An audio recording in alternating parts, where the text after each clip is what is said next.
Hello, friends. This is Dr. Bhavdeep Ahuja here, continuing with my motivational short stories over the weekend, which have the potential to change your perspective. I'll narrate another short story to you today.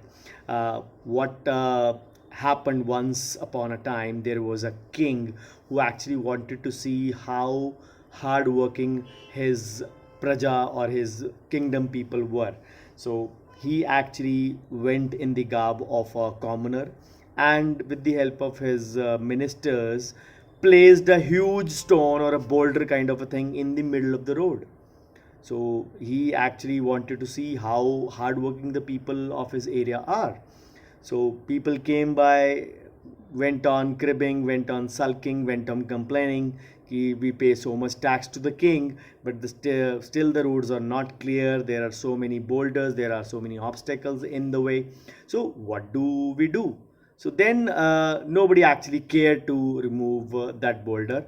And then a poor peasant came along. He was holding a bag of vegetables, a big bag. So once he went through that road, he saw that the road was fully almost blocked, just leaving a little passage on the sides, and people were sneaking in there and there. Nobody actually bothered to do that. So he placed his vegetable bags on the side and with all his might actually tried to push it. He failed actually once or twice, but then again put on all his courage, all his strength into that, and was lucky enough to move the boulder and move it onto the side so that the passage became clear. And once he removed that, he saw a small bag which contained gold coins.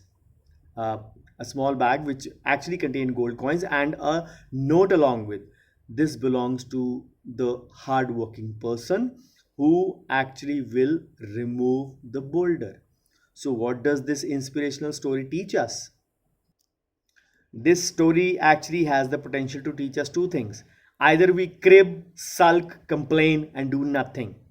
But on the other hand, we become action takers or do or take action and try to remove all the obstacles from our path, which are stopping our way to success, our way to happiness, and our way to other journal life being. It also throws a light at various aspects that people tend to actually resolve or resort to theory of escapism so that they don't have to face that situation. Remember, every obstacle would present an opportunity to you. The only thing, if you're willing to learn from it and you're willing to face it head on, and all these opportunities will actually become a way wherein we can prove our worth always. And once we use this opportunity to assert our merit, we can actually become more successful in our own eyes first. So perseverance and patience does pay, and always an obstacle presents an opportunity for success and happiness. So what kind of a personality are you? Are you an escapist or a complaining or a sulking guy or a girl, or do you like to face the obstacle head on? So do post your views in the comment section. I'll be eagerly waiting to read them. Thank you so much. This was a little short story to motivate you over this brilliant Sunday. So, and I hope you like this story. A couple more coming your way before my one of the finance webinars kicks in by the evening. So thank you so much. Take care. Have a healthy weekend. Enjoy yourself.